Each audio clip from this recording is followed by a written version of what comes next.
¿Qué dicen? ¿Cómo les va? Una alegría volver a encontrarnos un sábado más, diría mi amigo, ¿no? Exactamente. ¿Qué tal, Alfredo? ¿Cómo va? Bien, gracias a Dios, muy bien, ilusionado con un programa que seguramente, por lo menos a mí me cayó, me gustó muy bien, poder conseguir que vengan a visitarnos dos amigos de lujo. Y Vero tiene para decirnos quiénes son los que van a estar, ¿no? Van a estar María Eugenia Bailey, que es del INTA, y Ezequiel Weibler, de una empresa que se dedica a hacer, bueno, ya nos va a contar él, pero vamos a hablar de sustentabilidad, porque se dedican a hacer todas plantas de tratamiento de efluentes, que hasta ahora nosotros no sabíamos qué era, para lograr transformar esos residuos en activos. Vamos a tener otros sábados que vamos a hablar de cosas de las que dialogamos prácticamente a diario. Pero hay temas como estos de los que charlamos bastante poco. Exacto. Y por eso me entusiasma mucho lo que tenemos para presentarles hoy. Ya está lista la picadita, están los invitados. Solo falta que arranquemos, ¿no es cierto? Nada más que eso.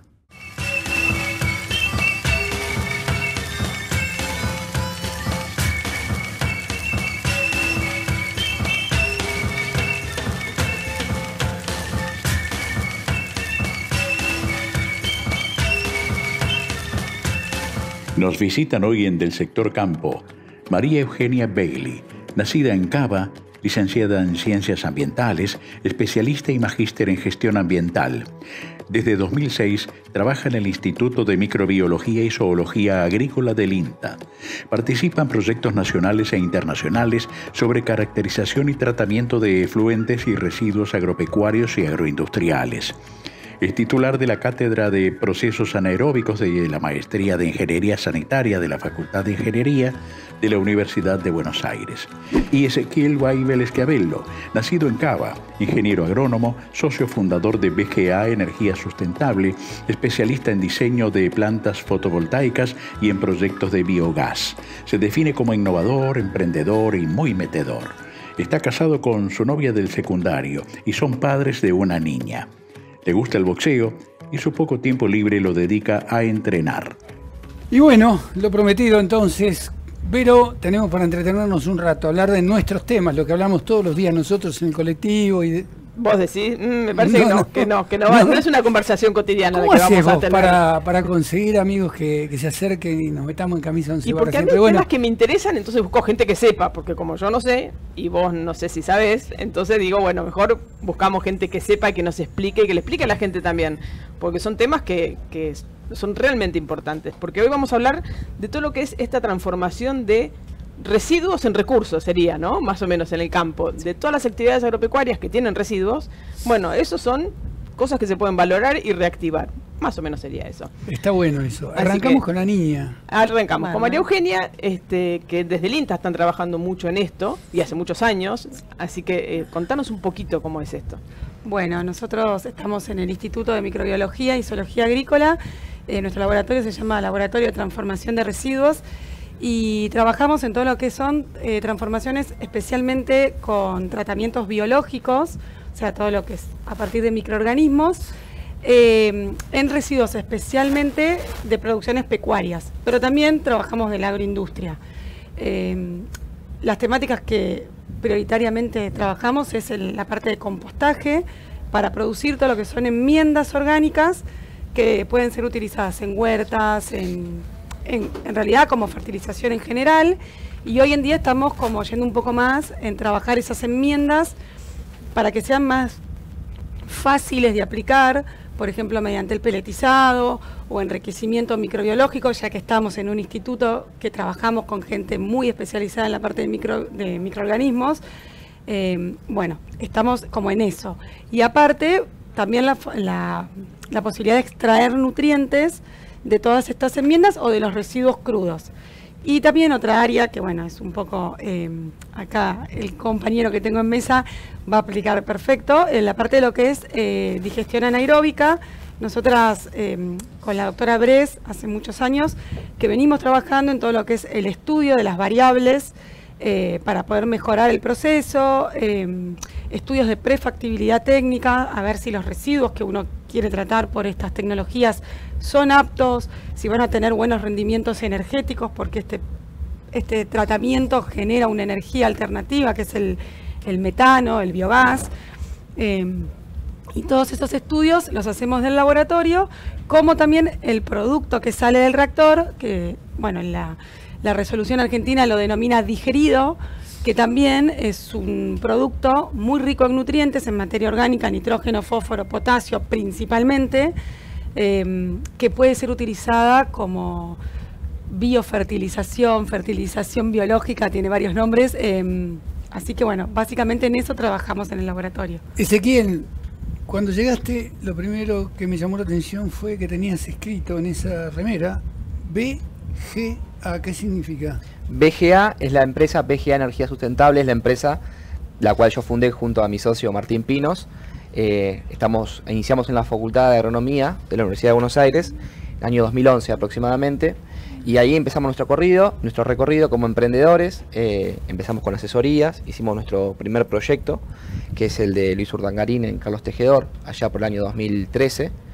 Y bueno, hemos desarrollado esta empresa apuntada justamente a lo que dice María Eugenia, a lo que es el tratamiento de los residuos orgánicos bajo el proceso de digestión anaeróbica, o sea, degradación por medio de bacterias de la materia orgánica, que puede ser efluentes, heces vacunas, heces porcinas, como también cultivos energéticos o productos de la agroindustria, o sea, es la degradación de bacterias para generar energía y un fertilizante, como mencionaba María. ¿Y cómo Eugenia. arranca una empresa así a funcionar? Porque no me imagino que si llego, me siento bueno, me quedo a esperar a que vengan los potenciales interesados. ¿Cómo es esto? Bueno, la verdad es que yo tampoco tenía experiencia. Yo vengo de una familia trabajadora, primer profesional de la familia, estudiando agronomía. Yo ya había terminado la cursada, no tenía campo y bueno, uno tiene ojos de tigre en ese, como se dice en Rocky, y teníamos mucho entusiasmo, mucho hambre de hacer cosas, así que nos incubamos dentro de la facultad. Fue la primera incubadora de empresas de agronomía. Había una incubadora hermana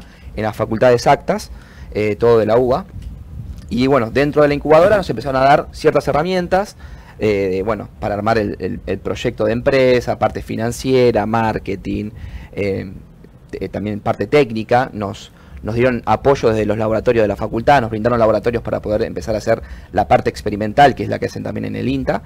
Y bueno, de esa manera empezamos a generar un poco de información y sobre todo creo que la clave fue darnos un espacio en Expo Agro del 2012, donde nos permitieron un lugar y poner un stand. Y ahí empezamos a hacer la cartera de clientes, con ya toda la información técnica que nosotros veníamos desarrollando dentro de la facultad, con las tesis, etcétera.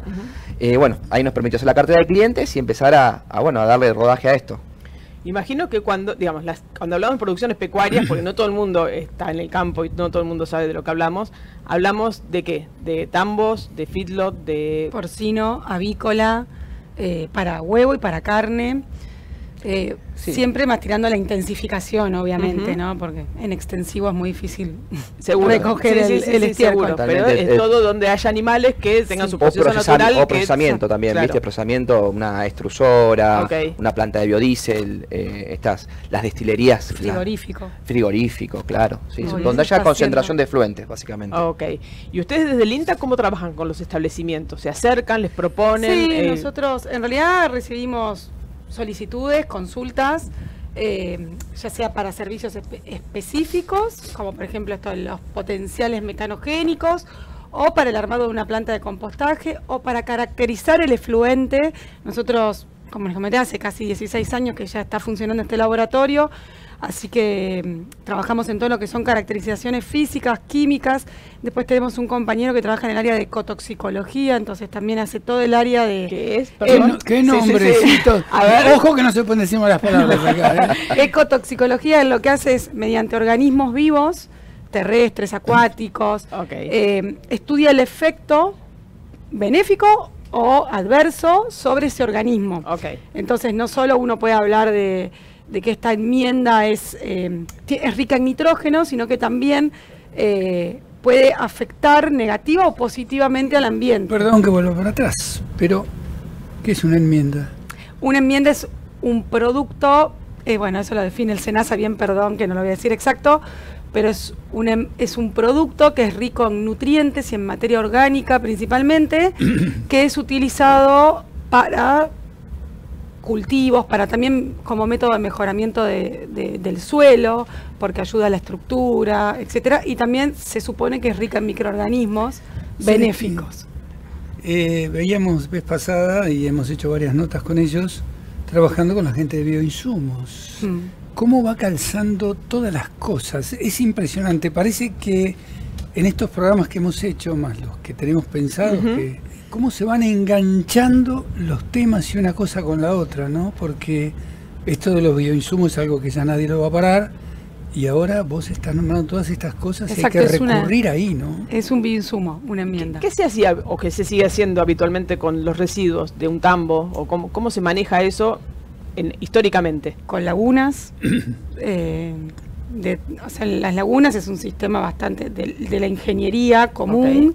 Pasa que es a cielo abierto, entonces uno no deja de tener emisiones a la atmósfera, tanto de metano como de otros tipos de gases de efecto invernadero. Esas lagunas deberían estar impermeabilizadas para evitar la percolación a las napas. Y aparte que ocupa bastante terreno, que hoy en día ese terreno tiene valor. Y sin otras, ayúdame un poco, pero otros usos es la aplicación directamente del efluente a campo. Claro. En algunos lugares está reglamentado, en otros no. Eso depende, como esto es provincial, el uso de los recursos naturales es provincial. Algunas provincias tienen el uso agronómico de los efluentes. O sea, los municipios no pueden actuar por sí, necesitan consultar a la provincia para poder... O sea, en líneas generales, para lo que es una directiva de uso de efluentes, es provincial porque son los recursos naturales de la provincia. Por ejemplo, la provincia de Córdoba tiene toda una reglamentación y tiene mucha data respecto a cómo manejar efluentes dependiendo del origen de los efluentes, las concentraciones, las dosificaciones. La realidad es, como dice María Eugenia, lo normal son lagunas y bueno, y en esta realidad en donde el campo en líneas generales va un poco atrás de la economía del país, hay lugares donde se puede hacer mejor tratamiento de efluentes y lugares donde no se hace un buen tratamiento de efluentes, es la realidad. Muchas lagunas no están impermeabilizadas, es un proceso ineficiente que además no te deja nada de valor. Entonces, frente a esta cuestión, frente a este efluente, la alternativa es poder generar valor, tanto como fertilizante como energía. Y acá está el plus de esto. El campo está acuciado por todos lados, ¿no? Apretado por todos lados. ¿Vos creés que los productores pueden animarse a hacer por sí una cosa de estas o necesitan de cualquier manera recurrir al Estado, sea provincial, municipal o como sea? Mira, la pregunta es muy buena, no sé si hay una sola respuesta para esto. En principio, para los grandes productores que tienen gran concentración de efluentes, la alternativa a hacer una planta de biogás de alta tecnología donde se traten de manera eficiente estos residuos es algo viable, pero requiere de un contexto donde se puedan valorizar estos productos, es decir, el fertilizante y la energía. Vital. Si no, vos estás gastando pólvora en chimango, por así decirlo. Bien. Entonces, dentro de esto hay un programa para lo que es la parte de venta de energía eléctrica, que es un programa nacional, donde uno puede generar energía eléctrica de manera sustentable, que a través del biogás. El biogás, que es el gas que se genera con la degradación de la materia orgánica, se mete dentro de un motor de combustión, un grupo generador, y genera energía eléctrica. Entonces, esta energía a gran potencia se puede volcar dentro del mercado eléctrico del Sistema Interconectado Nacional y te pueden dar una tarifa que es diferente a una tarifa más alta. Vero y Ezequiel, ¿a quién recurrís?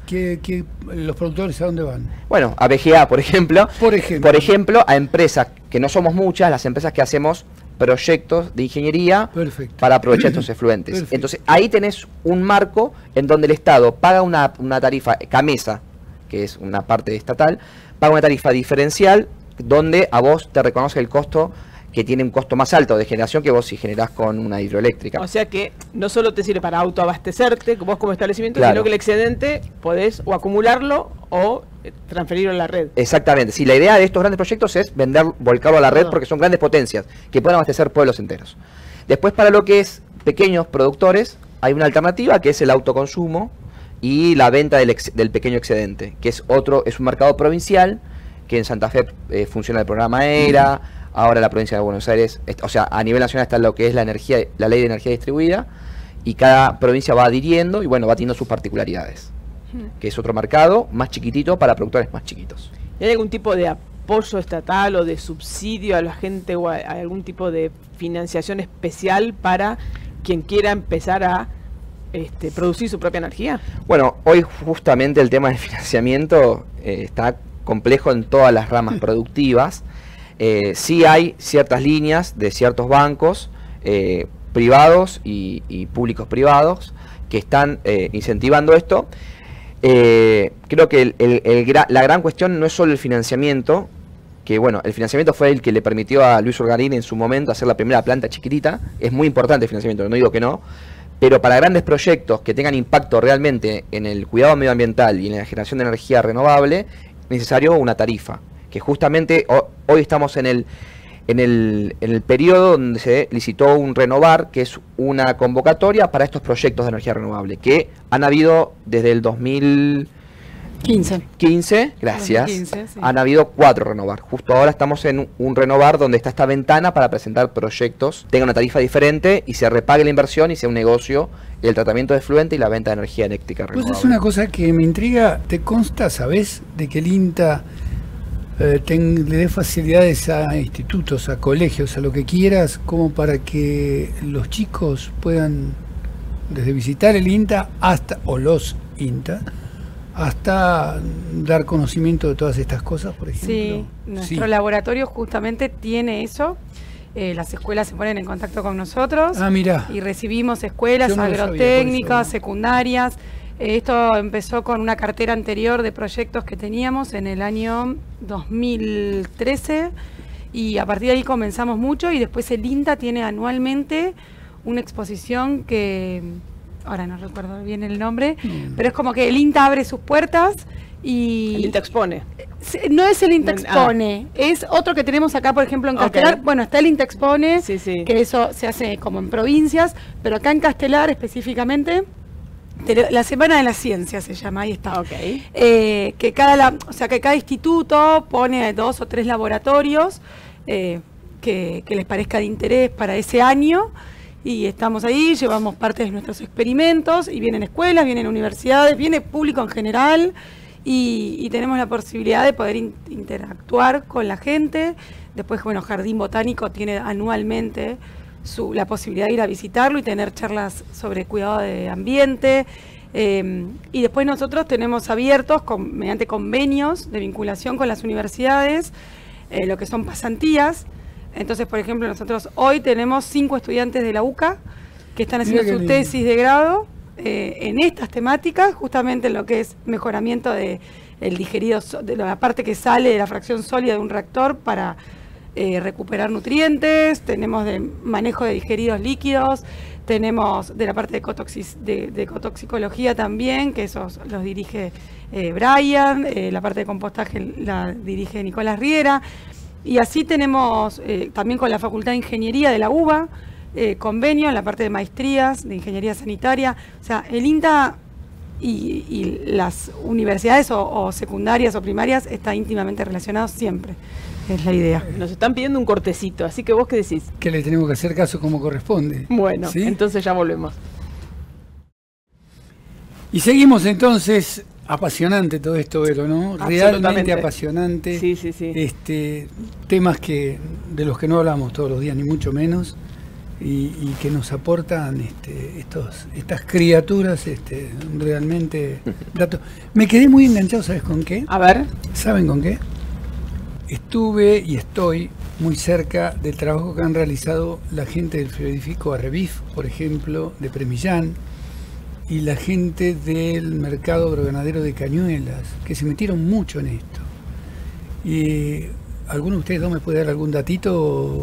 Bueno, nosotros estuvimos en la parte, antes que se haga la mudanza, esta planificación de la mudanza, estuvimos en Mataderos, viendo un poco el diseño de los corrales para poder optimizar en Mataderos la logística, porque creo que la clave acá... En el viejo mercado de Liniers. Sí, exactamente. En el viejo mercado de Liniers, la logística de la recolección del efluente era muy difícil, era con carretillas, a pala, corral por corral, porque no estaba sistematizado.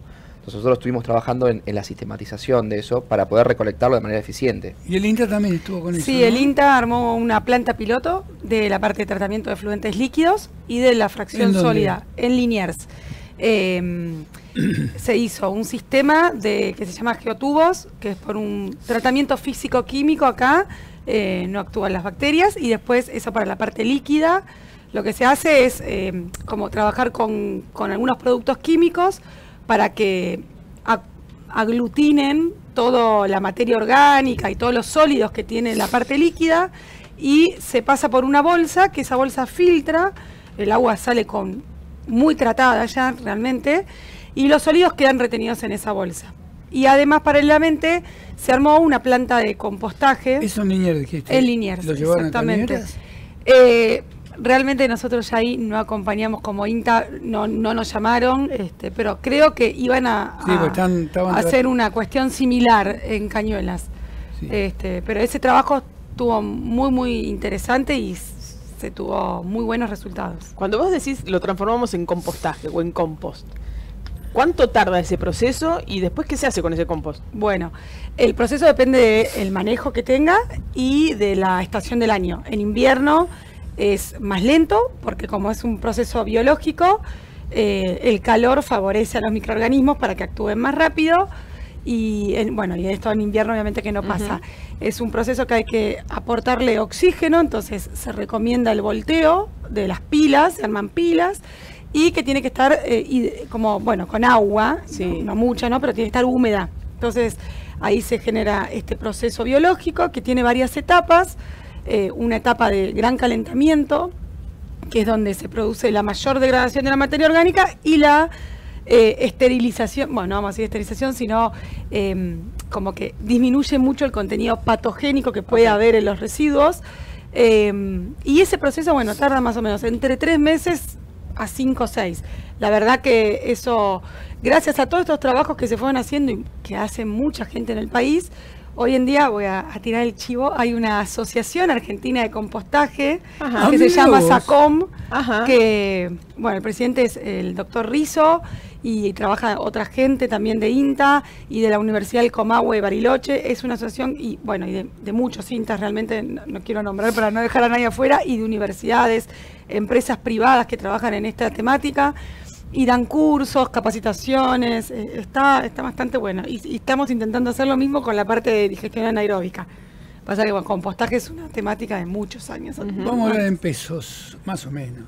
En pesos difíciles. Como vos te gusta. Sí, bueno. Pero es mucha la inversión que tiene que hacer un productor, por ejemplo, para hacer una planta de biogás, porque con el tema de energía eólica o energía solar, más o menos los productores se orientaron y saben a dónde ir a golpear, pero biogás no es tan sencillo. No es tan sencillo, no somos tantos los que lo hacemos, hay mucho misticismo en esto. Sigo escuchando hoy en día gente publicitando tecnologías que no funcionan, traen problemas, entonces es complejo encontrar buena información de calidad. La realidad es que presupuestos y proyectos hay tantos como un crisol de productores hay, ¿no? O sea, no se puede estandarizar algo. Lo que sí te puedo decir es que uno puede enfocarse en proyectos medianos o grandes o pequeños, con diferentes objetivos. En el caso de un proyecto para un productor mediano, que por ejemplo engorda 5.000 cabezas en un feedlot, en donde hace la inversión para concentrar la hacienda sobre piso de hormigón y poder captar todos los efluentes, un proyecto de biogás puede rondar los 2 millones, 2 millones y medio de dólares para generar energía eléctrica y vender a la red y hacer una unidad de negocio nueva. Es un numerito. Ahora que vas, agarrás, metes la mano, 2 millones de dólares. ¿Acá están o...? Hay líneas, o sea, por ejemplo... Vos hablaste de bancos, hay líneas de crédito y demás. Uno de mis clientes, acabamos de terminar la planta, ya está vendiendo energía a la red, está dada de alta en Coronel Suárez, la gente de Agro de Sousa, en donde hizo un proyecto, y le hicimos un proyecto para 3.000 novillos encerrados en corral, y que está vendiendo 500 kilowatts de manera permanente a la red interconectada, es medio mega, es linda potencia para un proyecto chico, y lo hizo todo con apalancamiento bancario, o sea, él consiguió financiamiento para toda la obra. Mira, ¿banco privado o del Estado? Banco privado. Entiendo que una gran parte banco privado. yo no estuve en la El gestión. Estado ahí no se mete. Cuando te hablo de eso, te hablo de los bancos provinciales o el Banco No, mira, Nacional, o sea, otra cosa. hay líneas de Banco Nación, creo que trabajó con el Banco Provincia. Él viene antes del sector bancario, él es licenciado agropecuario de la UB, y creo que arrancó a trabajar primeramente en la parte bancaria y después volvió a su pueblo y a su empresa, que es su actividad principal es la venta de maquinaria agrícola. Y bueno, y fue desarrollando la parte productiva. Y bueno, al conocer mucho el mundo bancario, consiguió financiamiento privado y creo que también algo público. No quiero mentirte. A grandes rasgos, Sí. uno recolecta todos los residuos, ya sea el feedlot de un establecimiento de porcino, no sé si de avícola también. Sí. Bueno, los pones en un tanque Sí. que adentro tiene su proceso con bacterias y demás. Sí. ¿Necesitas gente calificada para que haga todo ese proceso? ¿Necesitas mucha infraestructura extra además de eso? Mira, la infraestructura que necesitas básicamente es todo un sistema de bombeo y tanques para acumular el material. Lo más complejo quizás es la parte de acumulación de gas y el tratamiento del gas para meterlo del motor. O sea, nosotros tenemos expertise en eso, nosotros los desarrollamos, nosotros hacemos el montaje de la planta, así que el montaje de la planta está resuelto.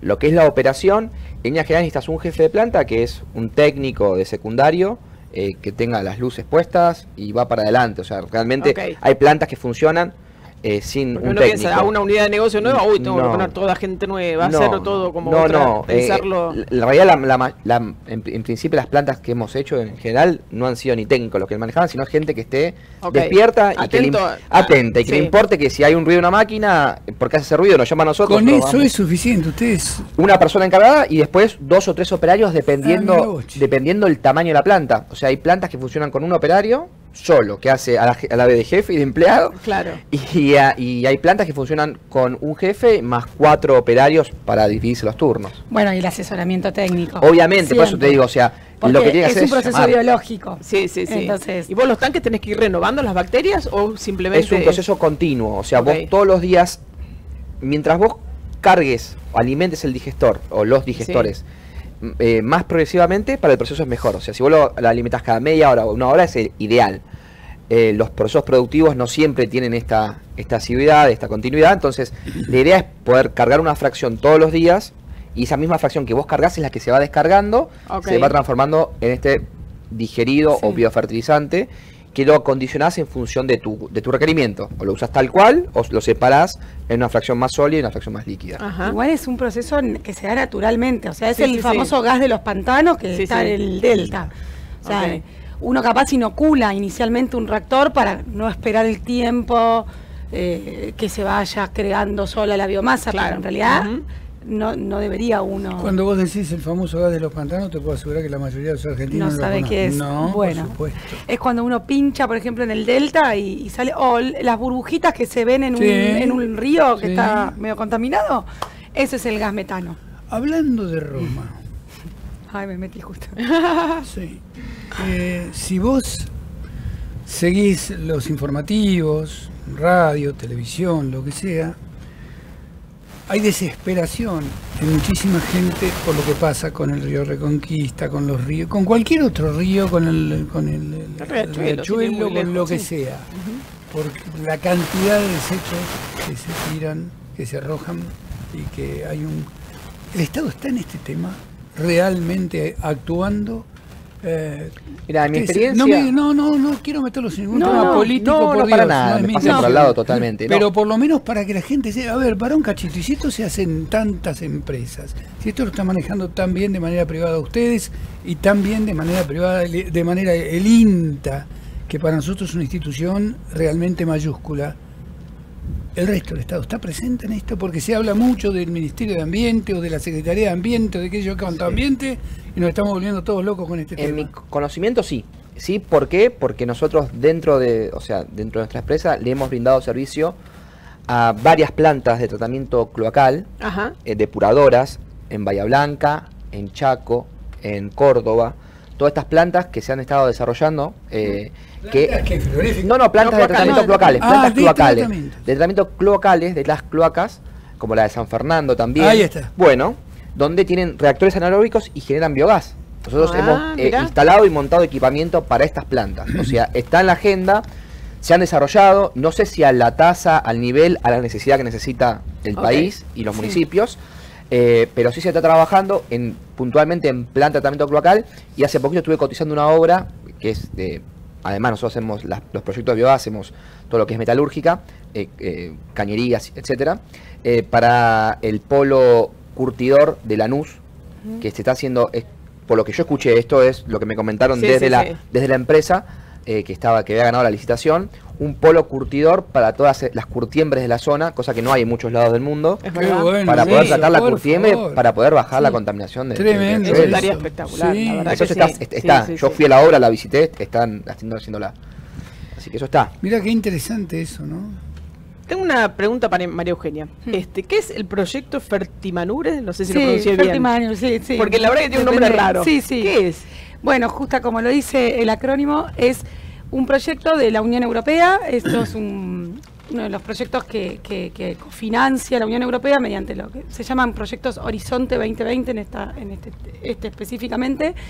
Y lo que busca este proyecto es generar fertilizantes a partir del estiércol, por eso el manure, que es en inglés estiércol.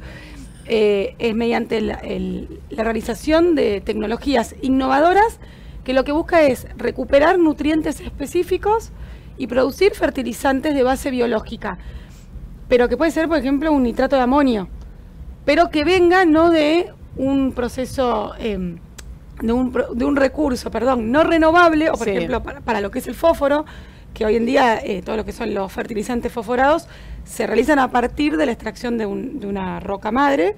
Acá la idea es utilizar el estiércol, que es riquísimo, todos los estiércoles animales son muy ricos en lo que es nitrógeno, fósforo, potasio y otros micronutrientes, es sacárselo a ese estiércol y transformarlos en un producto fertilizante que sea vendible, tanto para el agricultor como también para las empresas fertilizantes que quieran usar esa materia prima para producir un fertilizante. ¿Y ese proyecto europeo, qué tiene que ver con nosotros? Bueno, el INTA es un socio bastante activo, gracias.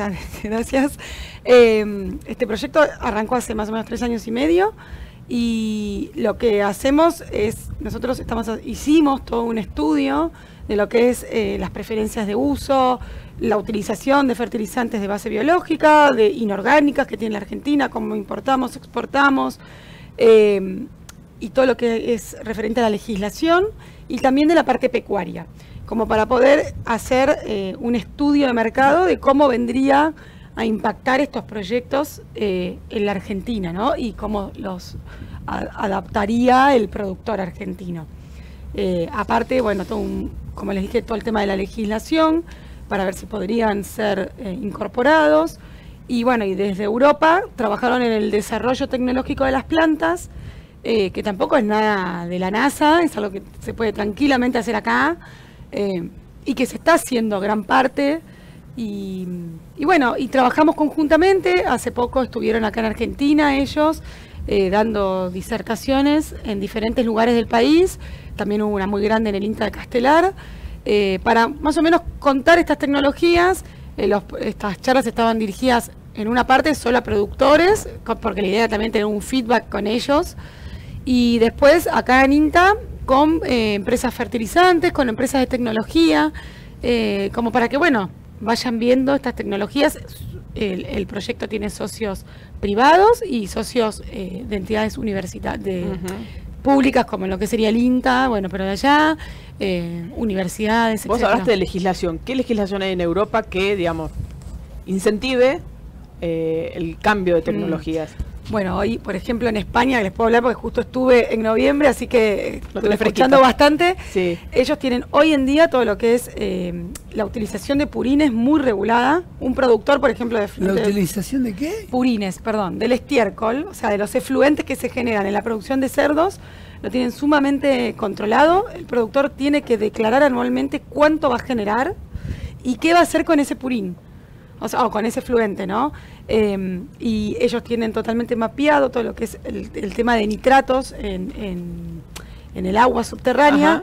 Entonces saben por geolocalización dónde pueden aplicar y hasta qué cantidad de nitrógeno por superficie. Entonces el productor declara, bueno, yo tengo tantas hectáreas, voy a aplicar tantas acá, como no me quedan más hectáreas para aplicar, le voy a donar a Ezequiel, Ezequiel tiene que decir yo las acepto.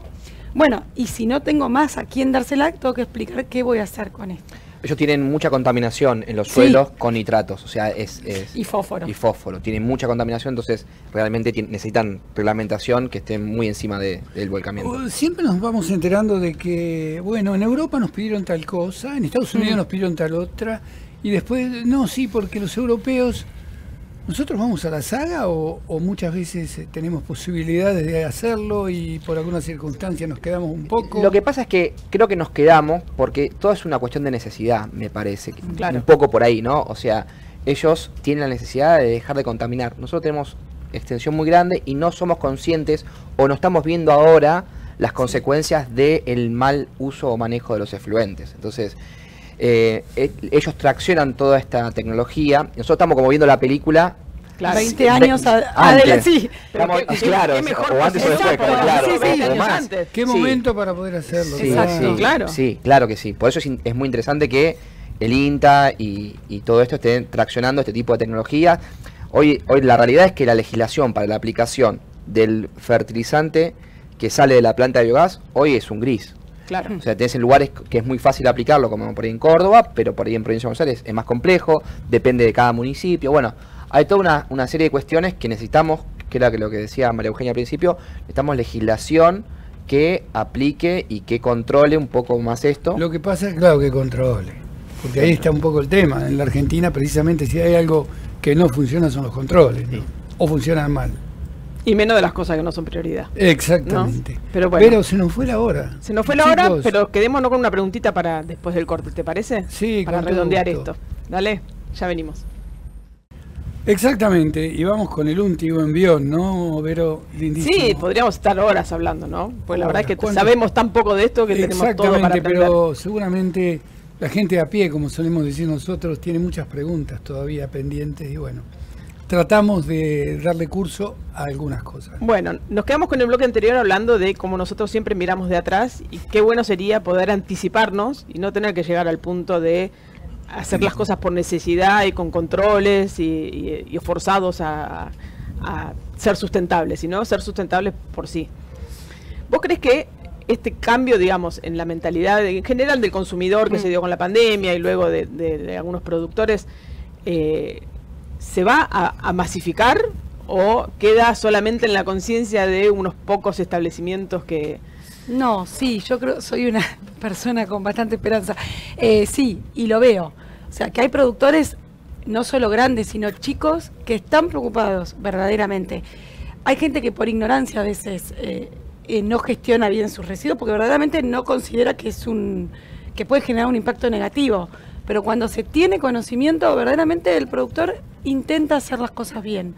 Y por eso viene, y grandes y chicos, y también por eso el INTA tiene una parte de que es para producción familiar, o está el AMBA, que también trabaja en lo que son producciones capaz más periurbanas, como para poder dar ayuda o orientación a todo ese abanico de productores que hay, que tienen ganas de hacer las cosas bien. Digamos que más allá de poner una mega planta de biogás y de invertir millones y tal, en un establecimiento hortícola familiar también se pueden hacer, digamos, sustentabilidad. Exacto, se pueden hacer las cosas bien.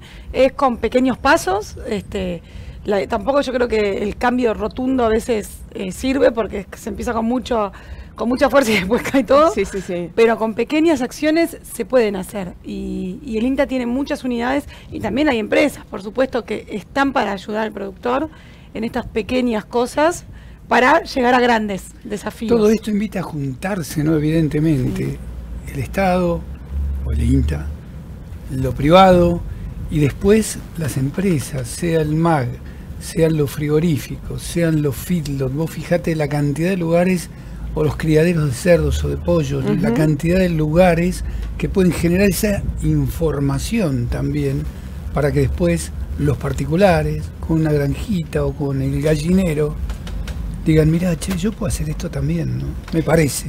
Sí, totalmente. hablaste de juntarse. ¿Se puede entre distintos productores hacer una sola planta, digamos, como un proyecto más cooperativo? Sí, hay proyectos cooperativos, hay Qué lindo, en Córdoba qué varios lindo proyectos eso. cooperativos. Y justo me quedaba con lo que decías vos de no solo los productores, también las alimenticias. Por ejemplo, en Zárate hay una planta que hicimos que trata lo de varias alimenticias de la zona que tienen una cantidad de efluentes que hoy por ahí se hace disposición final en el SEAMSE. Entonces hay un montón de material que se puede tratar, que se puede generar valor. Y creo que, para cerrar un poco el tema del cambio, creo que es algo cultural. Y es como, no sé, hoy cuando vemos los chistes de hoy, los veíamos los chistes de hace 20 años, como nos sorprende esa cuestión. Sí. Creo que es una cuestión cultural. Hay que ver si este cambio cultural que se está haciendo y que se va a seguir haciendo puede coincidir, puede machar con la necesidad del planeta, del medio ambiente, para poder seguir siendo sustentable y dando vida para todos. Así que va por ahí. Los chicos exigen ya Es cuidado del ambiente. escuela. Totalmente, Es totalmente. Escuela, Totalmente. educación. Sí, sí. Por ahí va la cosa. Este país va a cambiar solamente con educación. De otra Tal cual. manera, imposible. Imposible. Bueno, gracias chicos A ustedes. por haber venido. Gracias, Gracias María por la Eugenia. Gracias, Gracias, Ezequiel. un Por placer favor, haberlos un tenido. Nos placer. ayudaron a abrir un poquito más estas Es lindo estas tener cabecitas. gente mayor que me venga a asesorar un poquito. Me encanta eso. Bueno, y hablando de aprender cositas, los vamos a invitar a ellos también a compartir este informe que hicimos en el INTA Castelar, estuvimos por esos pagos, consultando un poquito a hablar de qué está trabajando el INTA en materia de cannabis, que es bastante nuevo, pero... Más de uno va a abrir los ojos, lo va a abrir. Sí, pero el cannabis tiene Un gran es aporte. realmente un recurso Muy interesante. ilimitado, pareciera, ¿no? Sí, Porque sí, sí. hasta para hacer papel sirve, hasta como fibra de... Bueno, lo vemos y Sí, listo. lo vemos. Y Veámoslo salimos de- en el informe. Yo soy Silvina Lewis, directora del Instituto de Recursos Biológicos del INTA de Castelar. En realidad es el Centro Nacional de Investigaciones Agropecuarias de INTA. Estamos justamente en este centro en este momento y particularmente en el Instituto de Recursos Biológicos. Yo hace unos años represento al INTA en el Consejo Consultivo Honorario de la Ley 27.350, que es la Ley de Investigación Médica y Científica del uso medicinal de la planta de cannabis y sus derivados. Bueno, desde que fue promulgada la ley en el año 2017, nosotros veníamos trabajando con otras plantas que tienen uso medicinal, no cannabis, porque cannabis sigue siendo considerado un estupefaciente y obviamente no se podía. A partir de la ley, teniendo en cuenta que el INTA está implicado o figura en el artículo 6 de la ley para lo que es poder cultivar, bueno, empezamos a tener inclusive muchas demandas de la sociedad para saber qué es lo que iba a hacer el INTA, cómo íbamos en qué íbamos a trabajar.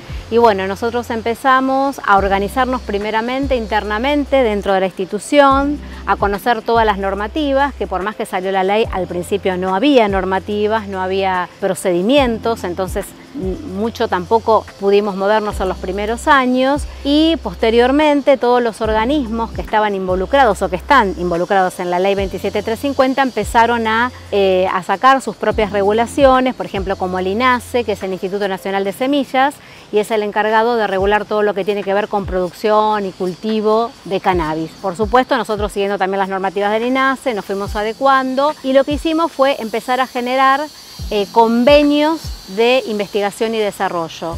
¿Por qué convenios? Porque en ese momento consideramos que era prioritario poder articular con otros organismos, con ONGs, con instituciones, porque si bien el INTA tiene un expertise en un montón de cosas, específicamente en lo que era la planta de cannabis, no. Entonces era importante primeramente esa alianza. Y además una alianza que también genera recursos para poder entrar en lo que es la parte de investigación. Nosotros en ese momento, la cartera de proyectos de INTA, que tiene una cartera a nivel nacional, ya había sido aprobado y ese tema no estaba incluido en nuestros proyectos. De manera que nosotros no teníamos un presupuesto específico para eso y además la ley, si bien en sus articulados habla de presupuesto, realmente no hubo presupuesto para poder empezar. Y al principio se requiere una inversión importante por todas las cuestiones de seguridad. No es un cultivo común, sino es un cultivo que requiere seguridad, que requiere cerrar los predios, poner cámaras, instalar, más que todo como es un cultivo de uso medicinal, requiere un predio cerrado en general, con cierta iluminación, con ciertas condiciones.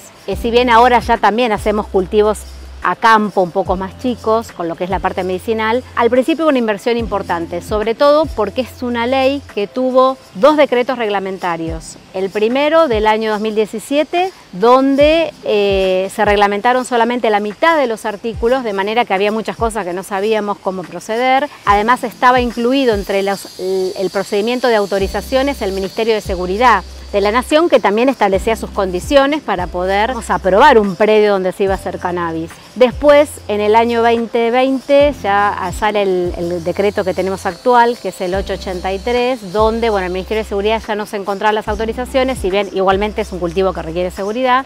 Fue un poco más laxo todo lo que debía hacerse. Nosotros, con el paso del tiempo, también nos fuimos organizando internamente, creamos en el año 2019 una estrategia interna de funcionamiento, creamos, por ejemplo, un comité interno con 8 especialistas para aprobar los distintos proyectos que se empezaban a generar en INTA, para revisar todos los convenios que nos iban llegando de las distintas estaciones experimentales que tiene el INTA a lo largo y ancho del país. Y también tuvimos que empezar a hacer capacitaciones hacia adentro de la institución, porque la gente decía, bueno, quiero hacer un proyecto, ¿dónde empiezo? ¿Qué tengo que seguir? Entonces también tuvimos que hacer capacitaciones internas.